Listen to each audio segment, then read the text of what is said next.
চাচা, কি অবস্থা, কেমন আছো? বাবু বালা নাই বাবু, এই গরিব মানুষের আবার কি এর বালা। কে চাচা, আপনার আবার কি হলো? দিব্যি তো সংসারে কাজ করে ভালোই চলতেছেন, তা ভালো নাই কে? বাবু আর কয়ও না বাবু, বাড়িতে একটা মাইয়া বিয়া শাড়ি দিতে পারতাছি না, খালি সবাই যৌতুক চা। কসে এত টাকা কই পাবো আমি? গরিব মানুষ, দিন আনি দিন খাই, এখন এত টাকা আমি পাবো কই বাবু? আনের মাইয়ারে বিয়া দিবেন, এত সুন্দর মাইয়া, মানুষ তেবে নিয়ে যাবো গা। তা চাচা, আমি আনের জন্য একটা কাজ করার পাই। তো বাবু কি কাজ করবা চাইতাছ দেখি কসে শুনি। তা চাচা মিয়া, কাজটা হইতেছে গিয়া, আপনিও মাইয়া বিয়া দিবার চাইতেছুন, আমিও বিয়া করবার চাইতেছি। তা আমি ভাবছিলাম যে আপনার মায়াটারে আমার ভালো লাগতো, তো আমি কোনো টাকা পয়সা নিব না, আনের মায়ের মেয়ে বে নিয়ে যাবো। তো আইনে যদি রাজি থাকবেন আর কি। হেই, তুমি এটা কি কইলা?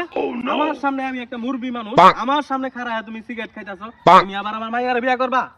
তোমার মতো বেদ্যপ ছেলে কি আছে এই এলাকার মধ্যে?